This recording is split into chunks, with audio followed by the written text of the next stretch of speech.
Hi Nitin, how are you today? I'm good, thank you.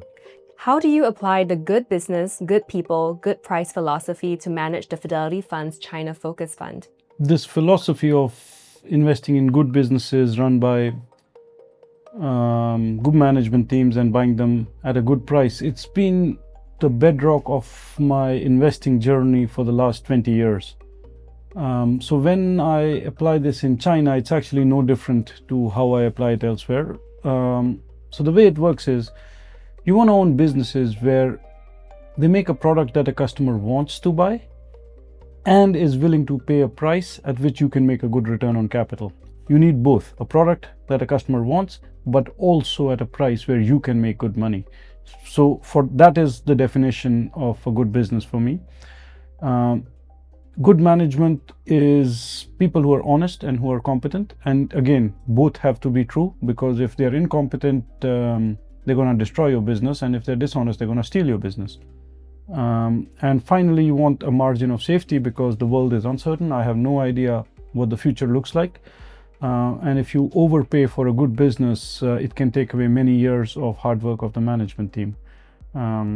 And I just try to do that one business at a time, whether it's in Taiwan, whether it's in China, whether it's in Korea, doesn't matter. The philosophy stays the same. So China has been in and out of favor with investors. How do you find investment ideas in out of favor markets, and what strategies keep you competitive in crowded ones? As a contrarian investor, I'm always going into out of favor markets. So whether it's in China or any other country, again, it doesn't really make a difference. The process stays the same. Look for businesses which make a product that people want to buy at a price that they're happy to pay and you can make money, and a valuation that leaves a lot of margin of safety. And in out of favor market, it just becomes easier. So the choice of businesses that are out of favor is just a lot more. So for example, if we were to go 2 years back into China, when it was the most hated market, I guess, globally, it was just like being a kid in a candy store. There were so many interesting businesses which other people didn't want to look at because we were going through a cyclical downturn. And as a contrarian investor, it just opened a big room of opportunities for me.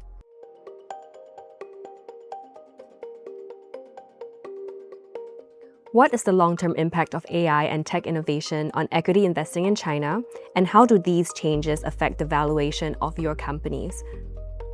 Look, technology has been a big driver of the progress of China over the last 20, 30, 40 years. Whether it was manufacturing technology in the early part of the century, or it's been more kind of infotech technology in the last 10 years, material sciences, now increasingly life sciences. So technology has always been a very big part of what's happened in China, or China's recovery since 1980s. I think it will continue, and AI will play a role. How big a role it will play is hard to say at the moment, but it does seem that it's a reasonably big change in technology, which will have implications in both consumer industries as well as B2B. Who will do well, who will not do well because of that is hard to say at the moment, because we're very early stage in this technology cycle, but it's something that we are really watching closely.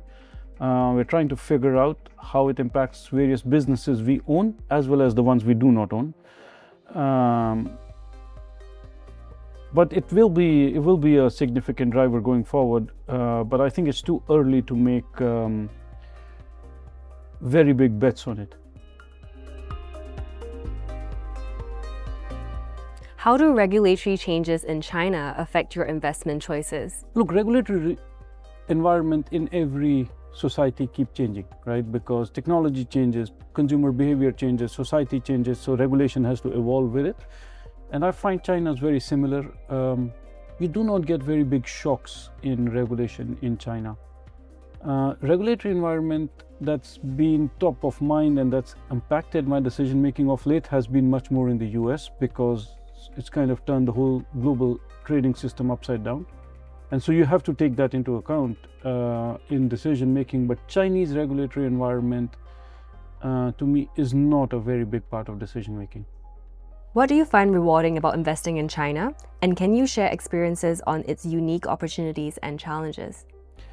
Look, I find investing rewarding, whether it's in China or elsewhere. Just the process, intellectual process of investigating an industry, then investigating companies within that industry, understanding competitive dynamics, understanding consumer behavior, pricing power of different businesses, how to value them. I just find the whole process fascinating. I've been doing it since I was a teenager, and it's just, some people like to play tennis, I like to do this. So I just find it really fascinating. China, like every country has its own quirks, and China has its. A lot of them come from the political system because it's a single party system.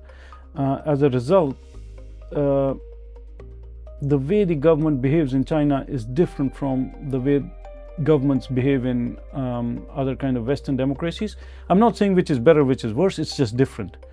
In China, you generally don't have a government which is business friendly.